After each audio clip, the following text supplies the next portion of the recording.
Hello दोस्तों, स्वागत है आपका 1 फरवरी के न्यूज़ डिस्कशन में। तो 1 फरवरी के जो इम्पोर्टेंट आर्टिकल्स हैं उन्हें देखते हैं। पहला है, सर्वोच्च न्यायालय ने उच्च न्यायालय में जो एड हॉक जज होते हैं, तदर्थ न्यायाधीश, उनकी नियुक्ति पर नियम को क्या कर दिया, थोड़ा लचीला कर दिया है, ढीला बना दिया है नियमों को। अब इससे संबंधित हमने 27 तारीख को, इसी 27 जनवरी को क्या किया था, एक आर्टिकल देखा था एड हॉक जजों के बारे में, जिसकी डिटेल से चर्चा की थी। तो हुआ क्या था, बदलाव उससे और अब में क्या हुआ है कि पुरानी शर्त ये थी कि एड हॉक जज की नियुक्ति, जो तदर्थ न्यायाधीश होंगे, उनकी नियुक्ति तब होगी जब रिक्तियों की संख्या 20% से अधिक होगी। मतलब जिस कोर्ट में 20% से 100 में से कम क्या होंगी, 20 से ज़्यादा सीटें खाली होंगी, उन तब होगा क्या, एड हॉक जजों की नियुक्ति। ये बात कही थी लोक प्रहरी बनाम भारत संघ केस में। अब सुप्रीम कोर्ट ने अब क्या नया निर्णय दिया है, अब उन्होंने कहा है कि 20% की सीमा को हटा दिया गया है, क्योंकि लंबित मामले कैसे हो रहे हैं, ज़्यादा हो रहे हैं। इस वजह से 20% का था वो हटा दिया है। तो ये अब नया एक चेंज आया है। बाकी शर्तें कैसी हैं, सेम ही है। जैसे कि किसी विशेष श्रेणी में 5 वर्ष से अधिक समय से लंबित मामले, कुल लंबित मामलों का 10%, 5 वर्ष से अधिक पुराना हो, मतलब ऐसे मामले जो 5 साल से ज़्यादा हों, 5 साल से ज़्यादा पुराने मामले और वो 10% से उस कोर्ट में ज़्यादा हो, तो भी क्या होता है, इन न्यायाधीशों की नियुक्ति की बात कही जा सकती है। क्योंकि निपटारा करना है, मतलब 5 साल से ज़्यादा पुराने केस, टोटल केस का कितना है, 10% से ज़्यादा है, तब ये सोचा जाता है तदर्थ की। दूसरा है कि तदर्थ न्यायाधीश अधिकतम कितने बन सकते हैं कोर्ट में। तो जो न्यायाधीश होते हैं, मान लो हाई कोर्ट में, किसी हाई कोर्ट में न्यायाधीश कितने हैं, 100 न्यायाधीश हैं, तो अधिकतम अधिकतम हो सकते हैं 10% के आसपास। 10% से ज़्यादा की स्वीकृति नहीं है। तो 100 में से ज़्यादा कितने, 10% ही तदर्थ न्यायाधीश नियुक्त हो सकते हैं। और उच्च न्यायालय में नॉर्मल कितने होते हैं, तो 2 से 5 के बीच में ही होते हैं, ज़्यादा से ज़्यादा 10% हो सकते हैं। तो ये देखा हमने। नियुक्ति के प्रावधान हम देख चुके थे पिछले वीडियो में। तो 27 तारीख वाले में कि 224 आर्टिकल के तहत होता है इनकी नियुक्ति बारे में। एक बार रिवाइज कर लेते हैं कि हाई कोर्ट का जो सीजेआई होता है, वो किसके पास जाता है एड हॉक के जज की नियुक्ति के लिए, सीएम के पास, स्टेट के। और सीएम जाते हैं फिर लॉ मिनिस्टर के पास, और लॉ मिनिस्टर क्या करते हैं, सीजेआई से कंसल्ट करते हैं, और यही कंसल्ट मानी जाती है किसके द्वारा, राष्ट्रपति के द्वारा। पर उसमें थोड़ा सा अंतर होता है क्या, कि जब लॉ मिनिस्टर जाता है सीजेआई के पास, तो सीजेआई लोक प्रहरी केस के तहत क्या करते हैं कि रिकमेंडेट करते हैं कॉलेजियम व्यवस्था के साथ, मतलब ये कॉलेजियम व्यवस्था के साथ बैठेंगे, बात करेंगे। उसके बाद पीएम को भेजा जाता है, पीएम फिर राष्ट्रपति से अप्रूवल लेते हैं। तो ये था कि एड हॉक जज की जब नियुक्ति की बात की जाएगी, तो क्या था, हाई कोर्ट, जिस हाई कोर्ट में चाहिए होगा वहाँ का सीजेआई किसको देगा रिपोर्ट, चीफ जस्टिस, मतलब सीएम को, सीएम देंगे लॉ मिनिस्टर को, law minister chief justice of India के पास जाएंगे, और वो कंसल्ट करते हैं किसके साथ, कॉलेजियम व्यवस्था के साथ। और उसके बाद पीएम को रिपोर्ट भेजी जाएगी, और पीएम और राष्ट्रपति लास्ट में क्या देते हैं, अप्रूवल देते हैं। तो ये हमने ये देखा है। अगला है घग्गर नदी के बारे में। तो एनजीटी जो अपना नेशनल ग्रीन ट्रिब्यूनल है, जो पर्यावरण के संबंध में निर्णय देता है, उसने कहा है कि घग्गर नदी का जो पानी है, वो बायोलॉजिकल ऑक्सीजन डिमांड यहाँ की 2 से 3 गुनी हो गई है। तो ये समझना है। तो जो घग्गर नदी है उसे जानते हैं। तो घग्गर नदी हिमाचल प्रदेश से निकलती है, और पंजाब हरियाणा चूंकि ऊपर बनता है, हिमाचल प्रदेश से तो ये निकल ही रही है। तो हिमाचल प्रदेश से हरियाणा, पंजाब और राजस्थान, तो हरियाणा, पंजाब और राजस्थान में होकर की ये क्या है, बहती है। वो इसे क्या कहते हैं, वैसे जब हम भारत की नदियों की बात करते हैं, तो साउथ की नदियों को माना जाता है क्या, मौसमी नदियाँ, और ऊपर की नदियों को माना जाता है सदानीरा नदियाँ, जो बर्ष पर पानी रहता है। क्यों, ऊपर की साइड क्या है, ग्लेशियर है। पर इस नदी की विशेषता क्या है, ये उत्तर में है, फिर भी ये कैसी है, सीजनल नदी है। तो ये कैसी है, सीजनल रिवर है, सीजनल रिवर, मौसमी रिवर है। ऐसा क्यों माना जाता है, क्योंकि जिस एरिया से बहती है और निकलती है, वहाँ पे पानी के स्रोत कैसे हैं, कम है। तो ये वर्ष के ज़्यादातर महीनों में, कुछ महीनों में क्या है, सूख जाती है। और इसी घग्गर को माना जाता है क्या, कि ये सरस्वती का ही पूर्व रूप हुआ करता था, जो विलुप्त हो चुकी है सरस्वती नदी, उसी का पूर्व रूप यही घग्गर है, मतलब घग्गर का ही अवशेष है, घग्गर सरस्वती नदी का। तो घग्गर कहाँ से निकलती है? सबसे पहली चीज़ हिमाचल प्रदेश से निकलती है। उसके बाद हिमाचल प्रदेश में कोई श्रेणी है क्या? बिल्कुल है, तो हिमाचल प्रदेश में श्रेणी है शिवालिक की श्रेणी। तो हिमाचल प्रदेश की शिवालिक श्रेणी से ये निकलती है और फिर हरियाणा से होते हुए राजस्थान में प्रवेश करती है। मानसून आने के बाद मतलब मानसून के टाइम इसमें पानी रहता है, बाकी टाइम में क्या है सूख जाते हैं। अब इसका ऐतिहासिक महत्व क्या है? तो ऐतिहासिक महत्व घग्गर नदी का सबसे ज़्यादा होता है हड़प्पा सभ्यता को लेकर, क्योंकि हड़प्पा के कई सारे स्थल हैं वो घग्गर नदी पे ही रहते हैं। और ऐसे ही घग्गर नदी को प्राचीन काल में द्वजदशी नदी भी कहा गया है, द्रव्यावती नदी भी कहा गया। क्या? द्रव्यावती नदी भी इसे कहा गया है। तो एक ये वाली इंपॉर्टेंट चीज़ थी। अब घग्गर नदी के बारे में जो अभी चीज़ एनजीटी ने वो क्या बताया, बीओडी बायोलॉजिकल ऑक्सीजन डिमांड के मामले में ये खराब है, पर पीएच के मामले में भी सही चल रहा है। अब दूसरे एक पॉइंट है टीएसएस। टीएस क्या है? कुल निलंबित ठोस। तो जो ऐसे अवशिष्ट जो पानी में से ही छोड़ दिए जाते हैं गंदगी, उन्हें कहते हैं कुल निलंबित ठोस। तो टोटल जो अवशिष्ट होते हैं वो, इन सब की अभी जांच करी थी एनजीटी ने। अब होता क्या है बायोलॉजिकल ऑक्सीजन डिमांड, ये थोड़ा समझते हैं। तो बायोलॉजिकल ऑक्सीजन डिमांड क्या है? तो जैसे कि ये पानी है, अब पानी के अंदर क्या होता है, मछलियाँ रह रही होती हैं। अब वहीं पे मान लो ऊपर की तरफ क्या हो, ब्लू ग्रीन एल्गाई आ जाए, ब्लू ग्रीन एल्गाई आ जाए या घास जम जाए, काफ़ी चीज़ें। अब होगा क्या, नीचे वाले, अब यहाँ पे कोई कीट आएगा इस एरिया में, मान लो अगर ये कचरा है। अब ऐसे इसे देखते हैं, समझते हैं यहाँ पे कि यहाँ पे बहुत सारा कचरा इकट्ठा हो जाए, कई सारे जीव जंतु मरे हुए हों, ऐसी चीज़ें। अब होगा क्या, जब कचरा इकट्ठा हो जाएगा तो कहीं से यहाँ पे बैक्टीरिया आएंगे कुछ, जो उस कचरे को खाने की कोशिश करेंगे। जब वो खाएँगे तो उन्हें क्या होगा, एनर्जी चाहिए होगी कि नहीं चाहिए होगी? तो एनर्जी चाहिए, और एनर्जी इनके लिए क्या होती है, मतलब क्या, ऑक्सीजन। तो बायोलॉजिकल ऑक्सीजन डिमांड ही होती है, तो ऑक्सीजन। इसे एग्जांपल से समझते हैं, जैसे व्यक्ति जिम में कब ज़्यादा जाएगा? तो व्यक्ति जिम में कब ज़्यादा जाएगा, जब उसका स्वास्थ्य कैसा होता है, थोड़ा मान लो खराब है। तो जितना मतलब खराब का मतलब जिम तो सही में ही जाएगा, पर जिम कब वो व्यक्ति ज़्यादा करेगा, कब ज़्यादा करने को कहा जाएगा, जब उसके पास क्या होगा, ज़्यादा मोटापा होगा, मतलब कैसा होगा, शरीर कैसा होगा, अस्वस्थ होगा। तो स्वस्थ करने के लिए ही तो जिम में ज़्यादा टाइम वर्कआउट करेगा। तो वैसे ही है, उसे अब ज़्यादा जिम में वर्कआउट करना है, मतलब उसे ज़्यादा एनर्जी की चाहिए। सेम चीज़ है कि जब पानी के अंदर क्या होगा, अपशिष्ट ज़्यादा मिल जाएंगे, खराब पानी ज़्यादा हो जाएगा, तो क्या होगा, इसकी डिमांड बढ़ जाएगी। कौन सी डिमांड? Biological oxygen demand. क्योंकि जो बैक्टीरिया वायरस होंगे, वायरस तो नहीं, बैक्टीरिया वगैरह होंगे और एल्गी वगैरह, वो इन्हें बैक्टीरिया इस पानी में, गंदा जो पानी होगा उसमें जो कचरा होगा उसे, अपशिष्ट को गलाएंगे, और उसके लिए उन्हें क्या चाहिए, एनर्जी चाहिए। तो यही होता है। अब इस घग्गर नदी में क्या हो गया है, यहाँ पे जो बायोलॉजिकल ऑक्सीजन डिमांड है वो ज़्यादा हो गई है, मतलब नदी कैसी हो रही है, खराब हो रही है। तो ये देखा है कि ऑक्सीजन क्यों मापा जाता है, तो जो घुलित ऑक्सीजन होता है वो नदियों में उपलब्ध ऑक्सीजन की मात्रा को ये मापता है। तो पानी में कार्बनिक और अकार्बनिक जब अपशिष्ट उपस्थित होते हैं, तो घुलित ऑक्सीजन की सामग्री कैसी हो जाती है, कम हो जाती है, मतलब ऑक्सीजन की मात्रा कम, क्योंकि वो जो कीट अभी आए बैक्टीरिया वगैरह, वो अब ऑक्सीजन का ज़्यादा पाचन करेंगे। तो जो मछलियाँ वगैरह होंगी, इनके लिए ऑक्सीजन बचेगा नहीं, बचेगा। तो इनकी भी प्रक्रिया क्या होगी, मृत्यु होने लगेगी। तो हम कह सकते हैं क्या, कि जीवों को O2 की खपत क्या हो जाती है, ज़्यादा हो जाती है, और उससे ही वो क्या करते हैं, कार्बनिक पदार्थों का विघटन करते हैं, क्योंकि जो चीज़ विघटित करनी है उसके लिए उन्हें क्या चाहिए, एनर्जी चाहिए। तो ये हमने समझा। अब जो मापा जाता है बायोलॉजिकल ऑक्सीजन डिमांड, वो मिलीग्राम प्रति लीटर में मापा जाता है, अगर पूछा जाए तो मिलीग्राम प्रति लीटर में। अगर 1 से 2 है तो बहुत अच्छा माना जाता है। तो ये है। तो उसके बाद देख रहे हैं हम, जैसे जैसे बढ़ रहा है वो खराब होता चला जा रहा है, 10 पहुंच गया, मतलब गंभीर स्थिति है। मतलब पानी में वो ऑक्सीजन बहुत कम है, ज़्यादातर ऑक्सीजन खत्म होती चली जा रही, तो ज़्यादा तभी तो मांग बढ़ रही है। तो कम है, 1 से 2 है, तो ये अच्छा है। तो ये है ऑक्सीजन डिमांड के बारे में देखा। महत्वपूर्ण क्यों है ये? तो अगर उच्च वो ऑक्सीजन डिमांड हो जाएगी तो ये प्रदूषण का क्या होता है, संकेत होता है, और ऑक्सीजन की कमी को मापता है। यदि बैक्टीरिया क्या है, जो अभी हमने देखा, अपशिष्ट को जब अपघटित करते हैं तो उन्हें ऑक्सीजन ज़्यादा चाहिए। वही बात है, जिम में व्यक्ति ज़्यादा वर्कआउट करेगा तो उसे क्या चाहिए, ज़्यादा एनर्जी चाहिए। उसके बाद अपशिष्ट जल के उपचार के लिए तो सीवेज ट्रीटमेंट जो प्लांट होते हैं वो ही कर सकते हैं इसका। जो सीवेज ट्रीटमेंट प्लांट होते हैं वो इनका क्या अच्छी तरीके से काम करके अपशिष्ट को क्या कर सकते हैं, कम कर सकते हैं। मतलब यही है एग्जाम्पल ये। तो अब यहाँ पे ये कचरा जमा है, अब इस कचरे में कई सारे ऐसे अपशिष्ट होंगे जो कुछ बैक्टीरिया के भोजन होंगे। अब बैक्टीरिया यहाँ आके ना अपशिष्ट को खाना स्टार्ट कर देंगे।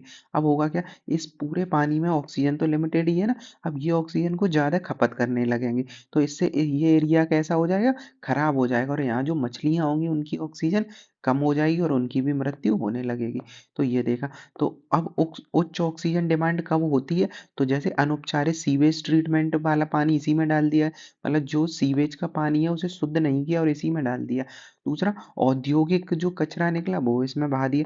कृषि कृषि में कई सारे उर्वरक होते हैं, अब उन उर्वरकों को अगर इसमें डाल देंगे तो पूरे एरिया में क्या होता है, अमोनिया और नाइट्रोजन की अधिकता हो जाएगी। यहाँ पे ब्लू ग्रीन एल्गी ऐसा ही हरा हरा जम जाएगा।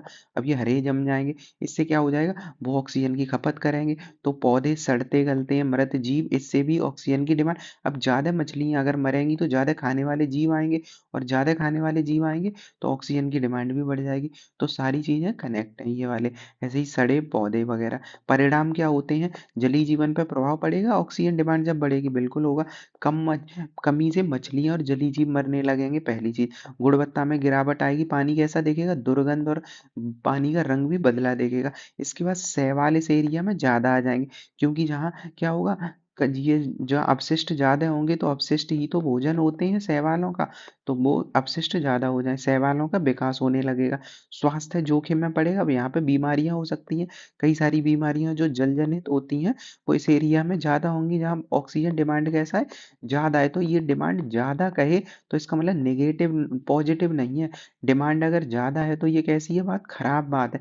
डिमांड कब रहेगी, जैसा देखा था 101 से 2 मिलीग्राम प्रति लीटर है, तो ये अच्छी बात रहेगी।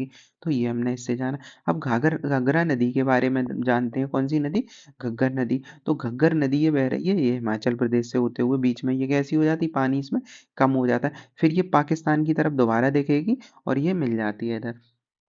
तो इसे ही पाकिस्तान में हाकरा कहते हैं, तो घग्गर हाकरा नदी होती है ये।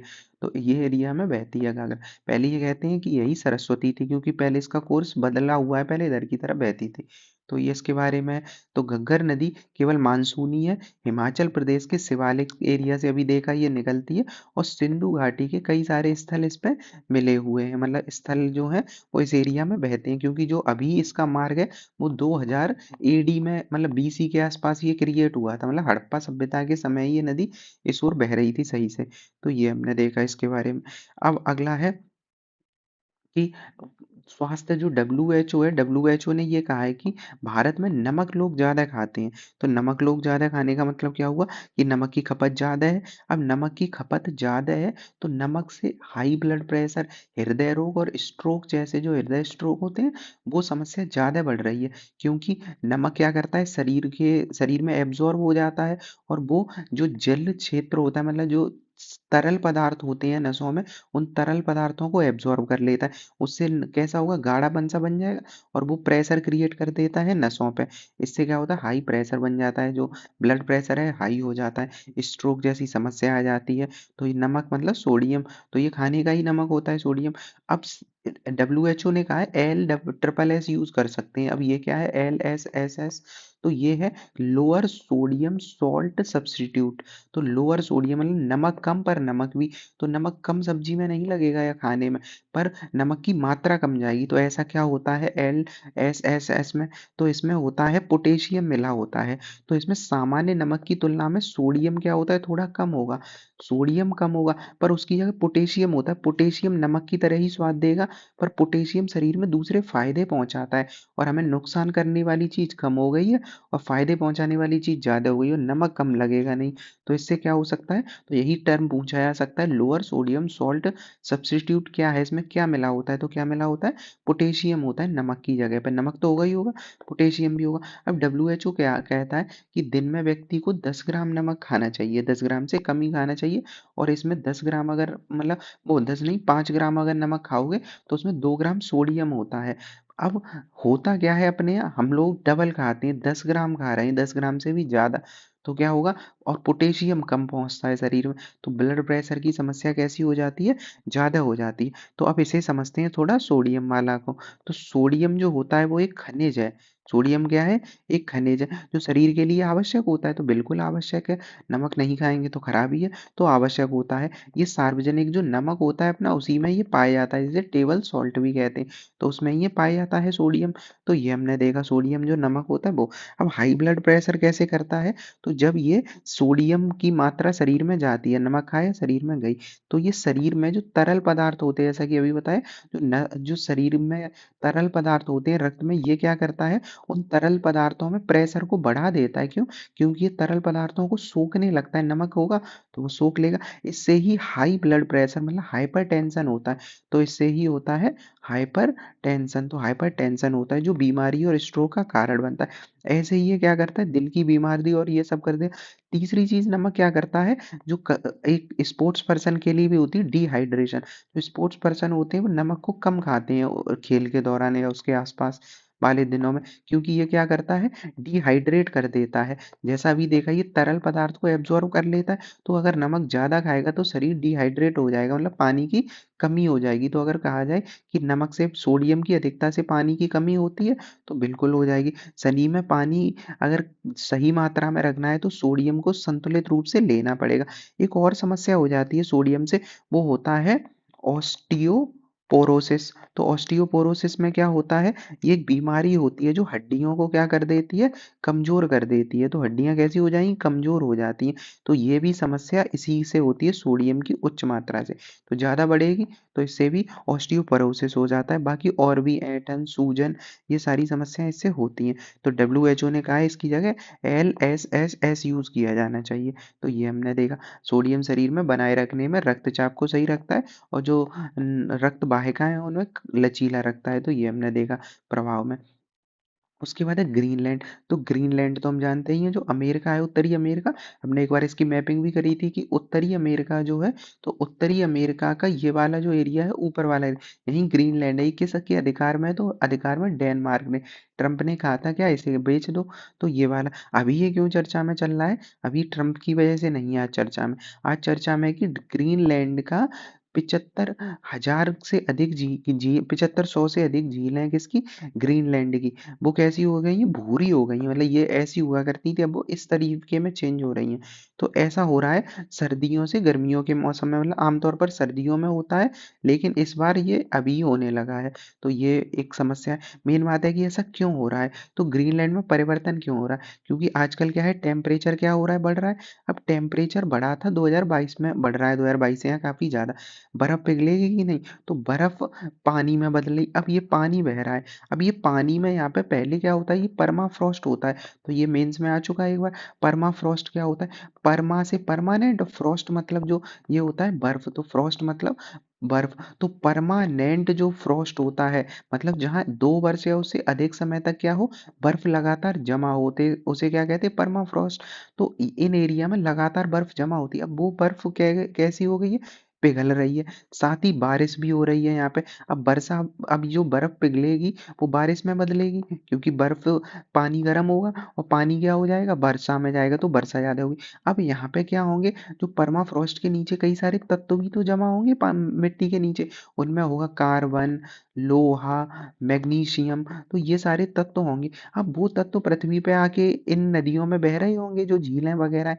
अब इनमें जब वो बहेंगे तो वो क्या करेंगे, झीलों के कलर वगैरह में चेंज करेंगे, उनकी ज्योग्राफी में चेंज करेंगे। तो परिवर्तन हो रहा है इसकी वजह से, कहाँ पे, जो मतलब ग्रीनलैंड की झीलों वगैरह। तो ये खराबी है, क्यों, क्योंकि कार्बन डाइऑक्साइड की मात्रा बढ़ रही है, गुणवत्ता को प्रभावित करेगा। क्योंकि जब इनमें ज्यादा खनिज मिलेंगे तो ये क्या कर देंगे, और ज्यादा जो बर्फ होगी उसे खराब करेंगे। तो ये है, तो यहाँ जैव विविधता कैसी हो जाएगी, कम हो जाएगी, क्योंकि यहाँ पे क्या है, परमाफ्रॉस्ट जो बर्फ है वो गल रही है। तो ये दिक्कत। अगला है यमुना नदी के बारे में। तो यमुना नदी के लिए उच्च अमोनिया के कारण है। तो अभी तो चल रहा है कि केजरीवाल ने कहा है कि हरियाणा सरकार क्या कर रही है, जहरीला मतलब जहर मिला रही है यमुना नदी में। क्यों, क्योंकि उधर से जहर मिला रहे, अमोनिया छोड़ रहे हैं। तो हरियाणा सरकार ने इसके लिए कार्रवाई कर दी है। तो अभी हमने देखा था हरियाणा के जो सीएम थे, उन्हें पानी भी पिया था जाके अपने एरिया का, 1-2 दिन के पहले। अब अमोनिया देखते हैं, जो हमें जानना है अमोनिया के बारे में। तो अमोनिया एक रासायनिक होता है NH3 इसे कहते हैं, रंगहीन और तीव्र गंध वाला होता है ये। इसमें क्या होता है, तो अमोनिया में N से मतलब क्या होगा, नाइट्रोजन, तो N से क्या है, नाइट्रोजन, और NH3 का मतलब क्या हो, 3 हाइड्रोजन के क्या होते हैं, परमाणु होते हैं। तो एक तरीके से इसमें नाइट्रोजन भी है जो पौधों को चाहिए, और हाइड्रोजन भी होते हैं। तो ये थोड़ा कैसा होगा, अल्काइन होता है। उसके बाद है ये पानी में आसानी से घुल जाता है, तो पानी में ये घुल जाएगा, और ये क्या होता है, पानी में घुलेगा तो ये मिट्टी वगैरह में जाके क्या कर देता है, एक तो नॉर्मल खाद के रूप में जब यूज़ करते हैं तो ये अच्छा काम करता है उर्वरक के रूप में, तो ये क्या करता है, फर्टिलाइज़र के रूप में भी काम करता है, तो ये है। उसके बाद क्या है उपयोग, और क्या उपयोग होते हैं, पशु आहार के उत्पादन में, प्लास्टिक, कागज़ ऐसी इंडस्ट्री में भी यूज़ होता है, मतलब फैक्ट्री में यूज़ होता है काफ़ी। क्यों? क्योंकि जो क्लीनिंग एजेंट होता है, जो डिटर्जेंट वगैरह भी जो हम सर्फ़ यूज़ करते हैं, उसमें भी यही मिला होता है अमोनिया। तो ये खतरनाक तो है ही है, हालाँकि खाद में भी यूज़ करें। अब सोचो ये जब नदी वगैरह में मिलेगा, तो वही वाली समस्या, ब्लू ग्रीन एल्गाई बढ़ जाएँगे, नदी का बायोलॉजिकल ऑक्सीजन डिमांड भी कह सकते हैं ज़्यादा हो जाएगा। तो मेन है कि बात, नदी खराब होती चली जाए, वही समस्या कहाँ हो रही है अब, यमुना नदी में हो रही है। तो कार्बनिक पदार्थ के क्षय के कारण पानी में क्या हो गई, खराबी हो रही है। उच्च सांद्रता के कारण मानव शरीर के लिए हानिकारक होगा अगर अमोनिया ज़्यादा हो जाए। क्यों? क्योंकि कैसी इंडस्ट्री में यूज़ हो रही, प्लास्टिक इंडस्ट्री, कागज़ और इंडस्ट्री, उर्वरक, शीतलक। तो अगर ऐसी इंडस्ट्री से निकला जो अमोनिया होगा किसी के शरीर में जाएगा, तो ये क्या होगा, बीमारी पैदा करेगा, श्वसन तंत्र को ये प्रभावित कर देता है। उसके बाद क्या है, तो श्वसन तंत्र के साथ-साथ क्या, और सारे त्वचा, आँखों, इनमें भी जलन पैदा करता है, मतलब ये सारी बीमारियाँ हो सकती हैं इससे। तो दिल्ली में अमोनिया का प्रदूषण बढ़ रहा है, अब यहाँ पे क्यों आ रहा है, तो हरियाणा और पानीपत और सोनीपत वाले एरिया में ये रंगाई और क्या है, आसव, नली और ये सब की, मतलब मेन बात है कि मैन्युफैक्चरिंग हब है ये एरिया हरियाणा का, और वहाँ से ही अमोनिया निकलता है। उर्वरक का उपयोग बढ़ता है। अब पंजाब और हरियाणा का जो हम एरिया देखते हैं, वहाँ पे खेती ज़्यादा होती है। अब खेती ज़्यादा होगी, उसमें क्या डालते हैं ये लोग, नाइट्रोजन डालते हैं, और नाइट्रोजन बह के कहाँ से आएगा, पानी में आएगा, और पानी किसका है इस एरिया में, यमुना नदी का। तो पूरी यमुना नदी कैसी हो जा रही है, जहरीली हो रही है। अनौपचारिक, अब इन एरिया में कई सारे क्या है, सिटी है पूरा ये, तो सिटी वाला एरिया, यहाँ से सीवेज का सीधा इसी में डाल दिया जाता है पानी, और प्राकृतिक स्रोत भी है। क्यों?